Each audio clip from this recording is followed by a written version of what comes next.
नमस्कार दोस्तों, स्वागत है आपका हमारे YouTube चैनल सीखते रहिए पर।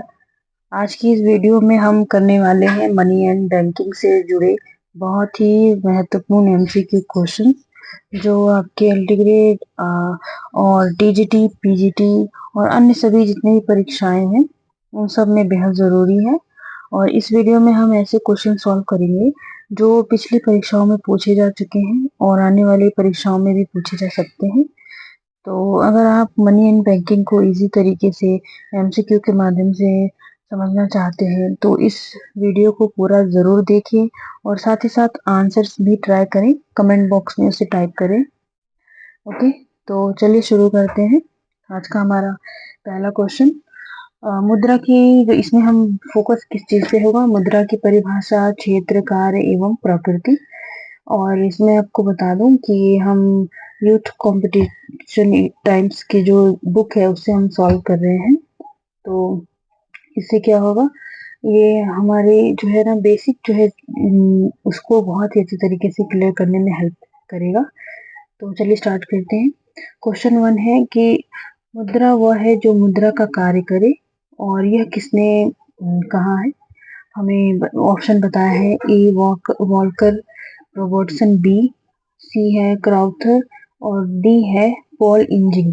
तो हमें पता है कि मुद्रा वह है जो मुद्रा का कार्य करे। ये जो है टीजीटी जो है 2016 में भी पूछा गया था। तो इसका राइट आंसर होगा ऑप्शन ए।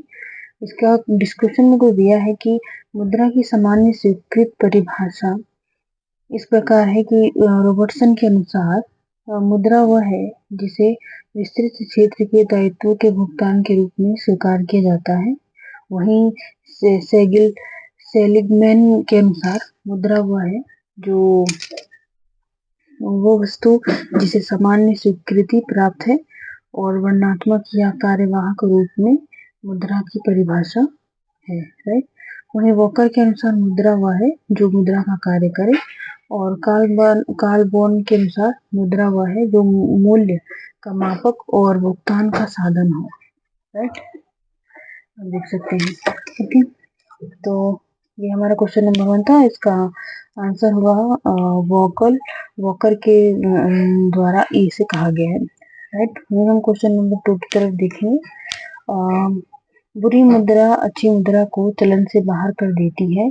इस नियम के प्रतिपादक थे कि किन्होंने इस नियम को बताया है? Bad money drives good money out of circulation.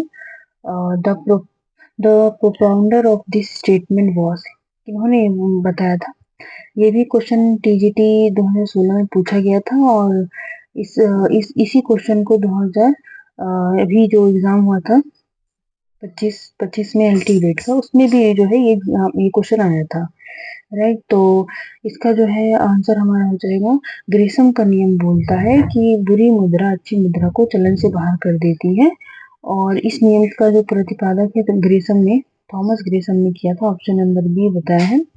और सर थॉमस ग्रेसम ने महारानी एलिजाबेथ को आर्थिक परामर्श के रूप में बताया था कि खराब मुद्रा अगर संख्या सीमित नहीं है तब अच्छी मुद्रा को चलन से बाहर निकाल देगी। और अगर इस नियम की अगर हम विशेषता को देखें तो इसकी कुछ विशेषता है कि यह नियम मनुष्य के स्वभाव पर आधारित है। वहीं जो प्रचलित मुद्राओं के अधिकृत एवं बाजार मूल्य में अंतर होता है तो ये नियम लागू होता है। वहीं नियम लागू होने के कारण ही और कार्यप्रणाली क्या है? मुद्रा का संग्रह, सिक्कों का गलना और विदेशी भुगतान के लिए। राइट, तो इसका ऑप्शन नंबर हमारा बी हो जाएगा, क्वेश्चन नंबर 2 का, थॉमस ग्रेसम के द्वारा। ओके, फिर हम क्वेश्चन नंबर 3 की तरफ बढ़ेंगे। Value of money refers to, मुद्रा के मूल्य से तात्पर्य है। मुद्रा के मूल्य से क्या तात्पर्य है? कि मुद्रा के माध्यम से खरीदे गए स्वर्ण से, या मुद्रा की सामान्य क्रय शक्ति से, या मुद्रा के लिए मांग से, और ऑप्शन डी है मुद्रा में अंतर्निहित मूल्य से। तो क्वेश्चन हमारा थर्ड का हमारा आंसर हो जाएगा ऑप्शन नंबर बी, मुद्रा की सामान्य क्रय शक्ति से। ऐसे क्यों है? क्योंकि सामान्यतः मुद्रा के मूल्य का जो तात्पर्य है कि मुद्रा की जो सामान्य क्रय शक्ति से होता है, और दूसरे शब्दों में मुद्रा का जो मूल्य है उसकी क्रय शक्ति अर्थात मुद्रा जो कुछ खरीद सकती है उसी उसी को कहते हैं the value of money, right. Okay, तो उसका क्वेश्चन नंबर 3 का हमारा आंसर हो जाएगा बी। ओके, वही हम आगे बढ़ेंगे, हमारा अगला क्वेश्चन देखेंगे। निकट धन की निकटता किस पर निर्भर करती है? अगर nearness of near money depends on की बात करें तो लीगैलिटी वैधता पर, प्रॉफिटेबिलिटी लाभदायकता पर, वैलिडिटी मान्यता पर, या लिक्विडिटी तरलता पर। तो जो निकट धन की निकटता है उसकी लिक्विडिटी तरलता से मापी जाती है, क्योंकि निकट धन की निकटता तरलता पर आधारित होती है। तरलता का मतलब है कि जल्दी से जो है वो हम इसे चेंज कर सके, कन्वर्ट कर सके, राइट। तो मुद्रा हेतु लेन देन मांग और सतर्कता मांग और क्या है स्टोरी मांग, जो भी है का कुल जो योग होगा मुद्रा हेतु तरलता वरीयता कहलाता है। अगर मैं आसान भाषा में कहूँ तो जब हम कहते हैं कि निकट धन की निकटता का, तो ये जो है इस पर आधारित होता है कि लोग कितनी आसानी से जो है अपना पैसा मौजूद धन को कैश में बदल सकते हैं या खर्च कर सकते हैं। और यह निर्भर करता है कि जो पैसा है किस रूप में है, जैसे कि नगद में है, बैंक जमा में है, या कोई डिजिटल मनी, और उस मनी का जो कितना आसानी से खर्च किया जा सकता है। तो जितनी आसानी से आप पैसा खर्च कर सकते हैं उतनी ही अधिक उसकी निकटता मानी जाती है, राइट। तो इसका जो है हमारा आंसर होगा option number D, liquidity, right. आगे बढ़ेंगे, क्वेश्चन देखेंगे अगला। क्वेश्चन नंबर 5 है, साधारण तौर पर धन के परंपरागत दृष्टिकोण के अनुसार इसमें क्या शामिल है? क्या शामिल है? करेंसी या currency and demand deposit, currency and bank deposit, या ऑल लिक्विड एसेट। तो इसमें जो है हमारा ऑप्शन नंबर बी होगा, करेंसी एंड डिमांड डिपॉजिट। मुद्रा एवं मांग की जो जमा राशि है ये साधारण तौर पर धन के परंपरागत दृष्टिकोण के अनुसार इसमें शामिल होती है।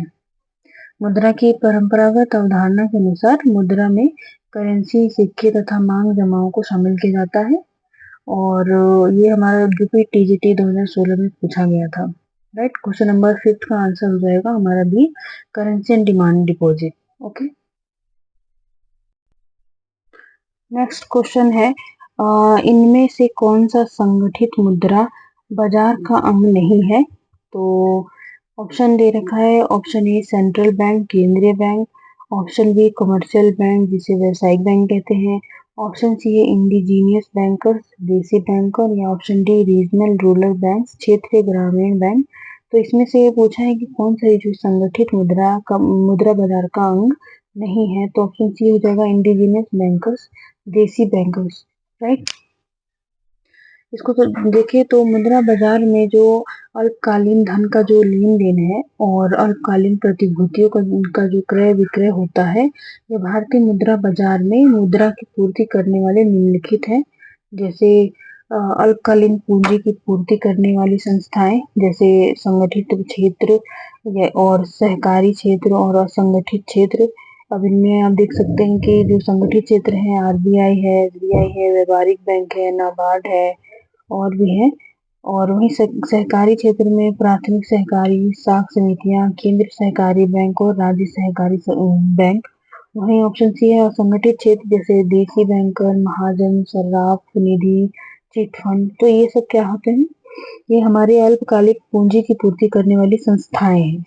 ओके, और तो कुल मिलाकर अगर मैं इसको अगर आसान शब्दों में कहूँ तो जो संगठित मुद्रा बाजार वो होते हैं जिसमें वही बैंक्स आते हैं जो बड़े होते हैं, औपचारिक होते हैं और रेगुलेटेड होते हैं, जिसे कोई रेगुलेट करता हो, जैसे सेंट्रल बैंक, कमर्शियल बैंक और क्षेत्रीय बैंक। जबकि दूसरी तरफ इंडिजिनियस बैंकर्स वो होते हैं जो पारंपरिक तरीके से छोटे स्तर पर काम करते हैं बिना किसी बड़ी औपचारिक व्यवस्था के। तो इंडिजिनस जो बैंकर्स इस संगठन बाजार का हिस्सा नहीं होते हैं। ओके, तो इसका हमारा राइट आंसर हो जाएगा option number C, indigenous bankers. Okay, then हम नेक्स्ट आगे बढ़ेंगे। क्वेश्चन है निम्नलिखित में से कौन सा मुद्रा का कार्य नहीं है? इसमें से कौन सा है जो मुद्रा का कार्य नहीं है? ऑप्शन ए है medium of exchange, storage of values, stabilisation of prices, कीमतों का स्थिरीकरण, या यूनिट ऑफ मेजरमेंट, मापन की इकाई। तो इसमें हमारा जो है कौन सा ऐसा कार्य है जो मुद्रा का कार्य नहीं है? तो ये जो है कीमतों का स्थिरीकरण जो है ये मुद्रा का कार्य नहीं है, जबकि मुद्रा के जो कार्य है, मुख्य कार्य जैसे विनिमय का माध्यम है, मूल्य का मापक है या मापन की इकाई। वहीं सहायक कार्य में भावी भुगतान का आधार है, मूल्य संचय या संग्रहण का साधन है, क्रय शक्ति हस्तांतरण है। वहीं आकस्मिक कार्य में आ जाएगा सामाजिक आय का वितरण, साख का आधार, संपत्ति की तरलता। वहीं अन्य कार्य में आ जाएगा शोधन क्षमता, इच्छा की वाहक। राइट, तो ये हमारे मुद्रा के कार्य हो जाएंगे, जबकि स्टेबिलिसेशन स्टेबिलिसेशन ऑफ प्राइसेस, कीमतों का स्थिरीकरण, ये मुद्रा का कार्य नहीं है। ओके, देन हमारा नेक्स्ट क्वेश्चन है मुद्रा के मूल्य और सामान्य मूल्य स्तर के मध्य संबंध होता है। कैसा संबंध होता है? Direct, inverse, indirect, proportional. तो इसका राइट आंसर हो जाएगा हमारा इनवर्स, प्रतिकूल होता है। मुद्रा के मूल्य और सामान्य मूल्य के जो स्तर के जो संबंध है वो इनवर्स होता है, प्रतिकूल होता है। ऐसा क्यों होता है समझते हैं। अगर हम देखें तो इसमें समस्त वस्तुओं की कीमत का जो सूचकांक है सामान्य मूल्य स्तर कहलाता है, और इसे सामान्य भाषा में महंगाई स्तर भी कह सकते हैं।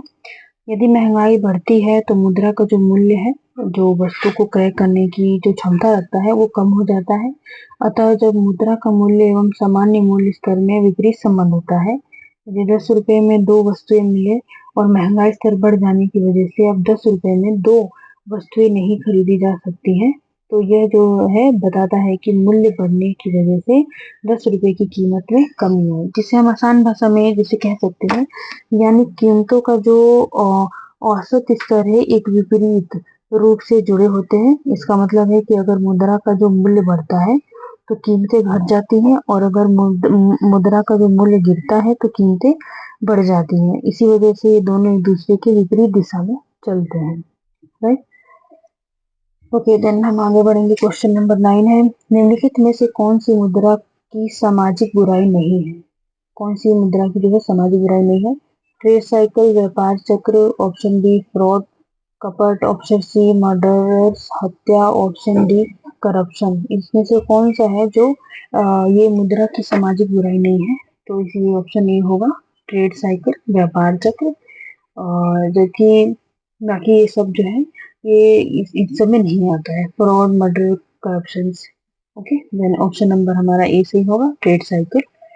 जबकि अ, ये अगर हम बात करें मुद्रा के आर्थिक दोष की, सामाजिक दोष की और नैतिक दोष की, तो इसमें बताया है कि आर्थिक दोष में साधनों का संकेंद्रण होता है, वर्ग संघर्ष का उदय, मूल्य में स्थिरता की कमी, अति पूंजीकरण, व्यापार चक्र, मुद्रास्फीति, ये इसके आर्थिक दोष है। वहीं मुद्रा के जो सामाजिक दोष है कि सामाजिक प्रतिष्ठा देने वाला अधिक शोषण, शत्रुता, कपट, हत्या, भ्रष्टाचार, ये उसमें आ सकते हैं।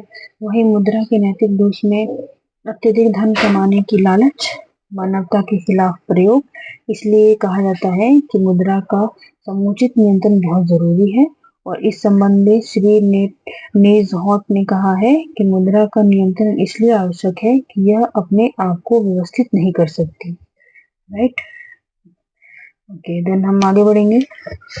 क्वेश्चन हमारा 10 है मुद्रा जो विनिमय के माध्यम के रूप में कार्य करती है क्या कहलाती है? Commodity money, accounting money, real money, none of the above. तो इसमें जो है मुद्रा जो है money which perform the functions as medium of exchange is called तो हमारा जो ऑप्शन नंबर सी होगा, रियल मनी, वास्तविक मुद्रा जो है, मुद्रा जो विनिमय के माध्यम के रूप में कार्य करती है, वास्तविक मुद्रा कहलाती है। अगर दूसरे शब्दों में कहें तो वास्तविक मुद्रा वह होती है जो किसी देश में वास्तव में प्रचलित होती है। जैसे सिक्के तथा नोट वास्तविक मुद्रा होते हैं। किंग्स ने वास्तविक मुद्रा को दो भागों में बांटा है, पदार्थ मुद्रा और प्रतिनिधि मुद्रा। राइट, तो इसका ऑप्शन नंबर सी होगा, वास्तविक मुद्रा। तो दोस्तों आज जो है हमने मनी एंड बैंकिंग के जो है 10 महत्वपूर्ण क्वेश्चन जो है सॉल्व कर लिए हैं। उम्मीद है आपने सभी क्वेश्चंस को खुद से ट्राई किया होगा और जहां गलती हुई होगी वहां कॉन्सेप्ट भी समझ में आया होगा। और अगर आप चाहते हैं कि मैं मनी एंड बैंकिंग के और भी एमसीक्यू क्वेश्चन इसी तरह आसान तरीके से करवाऊं, तो वीडियो को लाइक कर सकते हैं और चैनल को भी सब्सक्राइब करना ना भूलें, क्योंकि इस तरीके के कंटेंट को जो है लाने के लिए मुझे आपकी सपोर्ट की ज़रूरत है। और कमेंट में ज़रूर बताइए कि अगली वीडियो किस टॉपिक पे चाहिए आपको, जैसे money supply, banking system, credit creation या फिर कोई भी इंडियन इकोनॉमी एमसीक्यू, जो भी आप चाहें। तो मिलते हैं अगले वीडियो में एक नए टॉपिक और नए क्वेश्चंस के साथ। तो देखते रहिए, सीखते रहिए। जय हिंद, जय भारत, धन्यवाद।